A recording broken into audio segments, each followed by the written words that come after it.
My mother-in-law's voice dripped with satisfaction as she read from Grandma Rose's will, her eyes gleaming with barely concealed malice. And to my beloved grandson's wife, Sophia, I leave the abandoned farm on Miller's Road. It's all someone like her deserves. The way she emphasized those last words made my stomach turn. I sat there in the lawyer's office, my hands clasped tightly in my lap, refusing to give her the satisfaction of seeing me react. Around the mahogany table sat the rest of the family, my husband Daniel, who squeezed my hand supportively, his sister Emma, who kept shooting me meaningful glances, and of course Margaret, my mother-in-law, who had never missed an opportunity to remind me that I wasn't good enough for her precious son. A worthless piece of land for a worthless addition to the family, Margaret added under her breath, but loud enough for everyone to hear. Daniel started to protest, but I squeezed his hand, silently asking him to let it go. We'd been married for 5 years, and I learned that engaging with Margaret only made things worse. The reading continued, with Margaret receiving the bulk of the estate, the family mansion, the investments, and most of the heirlooms. She could barely contain her triumphant smile as Mr. Patterson, the family lawyer, listed item after item. Emma received a modest sum and some jewelry, while Daniel got his grandfather's vintage car collection. As we filed out of the office, Emma caught up to me in the hallway. "Sophia, wait," she whispered, glancing around to make sure no one else was within earshot. "Come to the farm with me tomorrow. There's something you need to see." Before I could ask what she meant, Margaret's sharp voice cut through the air. "Emma, we're having dinner at the mansion to celebrate. You're coming, aren't you?" Her tone made it clear it wasn't really a question. Emma straightened up and called back, "Of course, Mother." Then she quickly squeezed my arm and whispered, "Tomorrow, 10 a.m. Don't tell anyone." That evening, as Daniel and I drove home to our modest apartment, he kept apologizing. "I'm so sorry about Mother. And about the farm. I know it's not much, but maybe we could fix it up." I smiled at his attempt to find a silver lining. "It's okay, really. Your grandmother didn't owe me anything." But my mind kept drifting to Emma's cryptic behavior. In the 5 years I'd been married to Daniel, Emma had always been kind to me, but we weren't particularly close. She usually kept to herself, spending most of her time managing the local library and avoiding family drama. The next morning, I told Daniel I was going to check out the farm. "Want me to come with you?" he offered, but I remembered Emma's words about not telling anyone. "No, you've got that important meeting. I'll just take some photos and measurements, maybe start thinking about what we could do with the place." He kissed me goodbye, and I felt a twinge of guilt for not telling him about meeting Emma. The farm was about an hour's drive from the city, down winding country roads that became progressively more neglected. By the time I turned onto Miller's Road, the pavement had given way to gravel. The property itself was marked by a weathered wooden sign that read Rose Family Farm, though the letters were so faded they were barely legible. Emma's blue sedan was already parked near the old farmhouse when I pulled up. She was sitting on the porch steps, her usually pristine librarian's outfit replaced by jeans and a flannel shirt. She jumped up as soon as she saw me. "You came." She hugged me, which was surprising. Emma wasn't usually the hugging type. "There's so much I need to tell you, but first, we should check the barn." As we walked across the overgrown field toward the massive old barn, Emma began to explain. Grandma Rose wasn't always the quiet, submissive woman Mother made her out to be.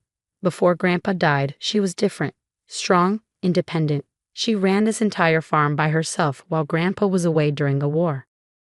The barn loomed before us, its red paint peeling but its structure still solid. Emma pulled a key from her pocket. "Mother thinks this place is worthless because she never bothered to really know it. But Grandma..." She paused, working the old lock. "Grandma knew exactly what she was doing when she left it to you." The heavy door creaked open, revealing a cavernous space filled with old farming equipment, stacks of hay, and decades of accumulated dust. Emma walked purposefully toward the back, where a trapdoor was partially hidden under some old feed bags. "Last month, before she died, Grandma called me to the hospital. She made me memorize some very specific instructions." Emma's voice shook slightly. She said, "When the will is read, take Sophia to the barn. She's the only one who can be trusted with what's down there." My heart was pounding as Emma pulled away the bags, revealing a heavy iron ring set into the wooden floor. "Grandma said Mother tried to force her to sell this place years ago, but she refused. Now I know why." "Emma, I finally found my voice. What exactly did your grandmother hide down there? She gripped the iron ring with both hands and began to pull. Something that's going to change everything, Sophia. Something Mother would have sold without a second thought. The trapdoor groaned as it opened, revealing a set of steep stairs descending into darkness. Emma pulled out a flashlight and handed me one too. Ready? She asked, her eyes bright with excitement. I nodded, my mind racing with possibilities. As we began our descent into the darkness beneath the barn, I couldn't help but wonder, what could Grandma Rose have hidden that was worth keeping secret for so long? And why did she choose to leave it to me, the daughter-in-law her own daughter despised? The answers, waiting somewhere in the darkness below, would change our lives forever. The wooden stairs creaked under our feet as Emma and I descended into the darkness. Our flashlight beams cut through the musty air, revealing stone walls on either side. The space smelled of earth and age, but surprisingly not of decay. It was dry and well-preserved. Grandma had this cellar built during the war. Emma explained, her voice hushed. She told everyone it was for storing preserves and root vegetables. But that wasn't the whole truth. At the bottom of the stairs, we found ourselves in a long corridor. The beam of my flashlight revealed something unexpected. Metal shelving units lining both walls, stretching into the darkness. But instead of preserves or vegetables, they held hundreds of leather-bound books, stacked neatly and protected by glass cases. Oh my God! I breathed, stepping closer. These weren't just any books. They were first editions, rare volumes, some looking centuries old.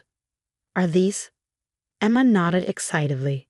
Grandma Rose was a secret collector. She spent years building this library using the money she made from selling the farm's produce.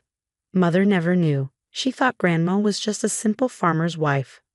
I carefully lifted one of the glass cases and picked up a book.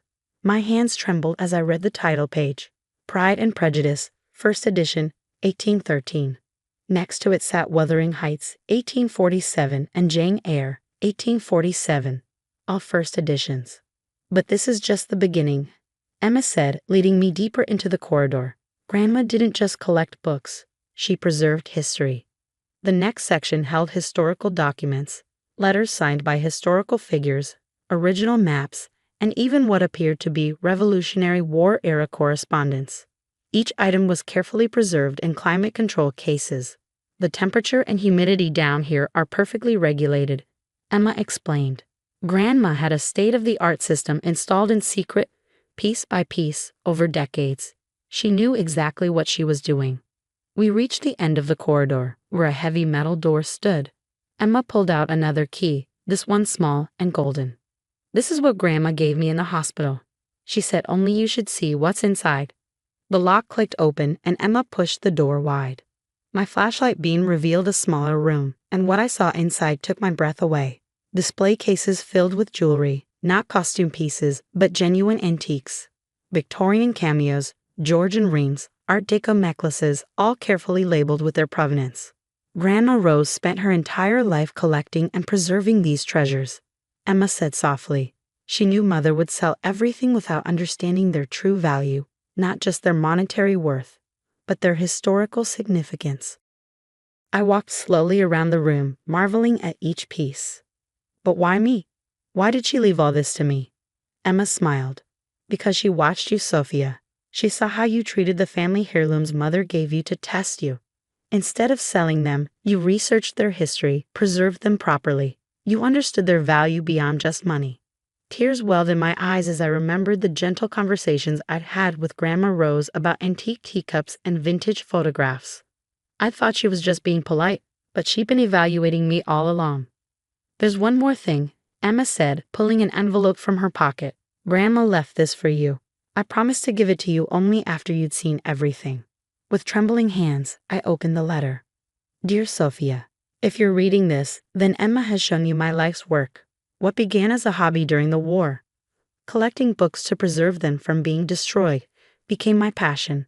Every piece in this collection tells a story, holds a piece of history that deserves to be protected.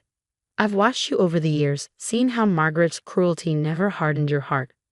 You have the same love for history and preservation that I do. That's why I'm entrusting everything to you. The farm isn't worthless, it's priceless, not just because of what's in the cellar, but because of what it represents, the power of preserving what others might carelessly destroy. There's a letter in the blue folder on my desk upstairs containing contacts at various museums and universities. They know about the collection and have been helping me maintain it. They'll help you too. Take care of these treasures, dear girl. And remember, sometimes the most valuable things are hidden beneath what others dismiss as worthless. With love and trust, Grandma Rose. I looked up at Emma, who was smiling through tears of her own. She spent months planning this, Emma said. She knew exactly what Mother would do, how she would try to humiliate you with the farm. But Grandma Rose knew something Mother never understood. What's that? I asked, carefully folding the letter. That true worth isn't about money or status. It's about understanding the value of preserving what matters. Emma squeezed my hand. Now, want to see what's in that blue folder? We've got some calls to make before Mother figures out what she really gave away. I nodded, my mind already racing with plans. Grandma Rose had trusted me with not just a collection, but a legacy. And I was going to honor that trust, no matter what Margaret thought of her worthless gift. 3 days later, Margaret burst into the farmhouse without knocking, her face flushed with anger. What's this nonsense about historians coming to visit? She demanded, waving her phone. I've been getting calls about some sort of collection. I sat calmly at Grandma Rose's old desk, surrounded by carefully organized folders. They're from the National Historical Society, I replied. They're very interested in documenting Grandma Rose's preservation work. Preservation? Rose was a farmer's wife. Margaret scoffed, but I noticed a flicker of uncertainty in her eyes. What could she possibly have preserved? Why don't I show you? I stood up, enjoying the way Margaret's expression shifted between confusion and mounting concern.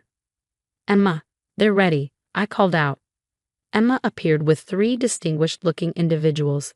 Dr. Thompson from the Historical Society, Professor Chen from the State University's Rare Books Department, and Ms. Roberts, a renowned antique jewelry appraiser. Margaret's eyes widened as they introduced themselves.